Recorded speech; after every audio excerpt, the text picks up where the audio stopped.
Okay, let's head up the block to Clark, Atlanta, hosting Fort Valley State in a doubleheader. Nice jumbotron put in over the summer. Refresh the lighting, things looking good. Autumn Mooring's looking good for Clark, Atlanta. She goes hard, +1. On the other end, Fort Valley State. Amia Height, hesitation, gets a little closer, good, and a foul away from the ball.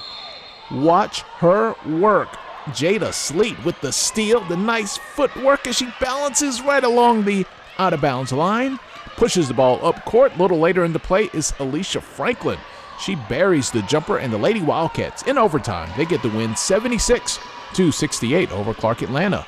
Men's action, the CIAA Hall of Famer Mark Sherrill. He's now coaching in the SIAC at Fort Valley State. His guy, Brenton Jordan, jumper, wet, Fort Valley up. Then is D'Angelo Strickland, looking like a baby KD, putting the ball on the ground. Hey, Fort Valley State up 41-27 at halftime, but Coach Sherrill not happy at the start of the second half. Because of this, Tyler Singleton, rebound, 2 dribbles. Defense doesn't see what he sees. A wide open Romaine Thomas. Clark, Atlanta trims the lead down to 9. This play had the visiting team upset. Kiviante Williams just beats the shot clock, it seems, but a travel is called. Coach Sherrill livid. This young lady here, man, if the referee was her son, he would get a spanking after the game with the belt. When mama's not happy, no one's happy. And she wasn't happy. You be the judge. Travel? Looks like a jump stop. All right, let's go. Final minute of the game. Fort Valley down by 5. Steal. A block, but the putback by Sean Fox Brennan. It's a 3-point game. Not a lot of time left, so Fort Valley State forced a foul. Clark, Atlanta converts both free throws. Wildcats get a couple of good looks at a 3, but nothing happening, Captain.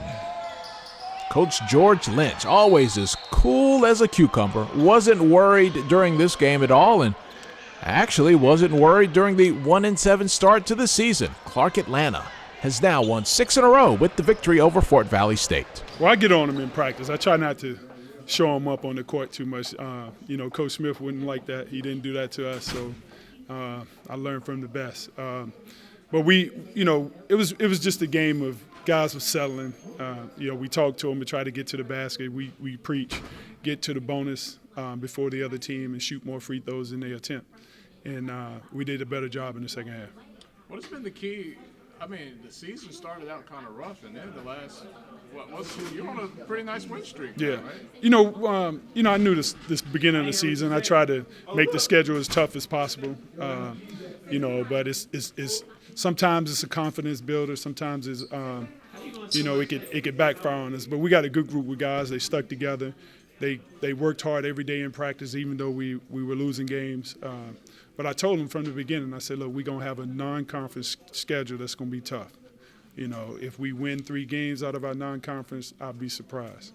So I warned them. And then, every day we watch film, we learn from our mistakes, and the guys love each other. I think that's the difference.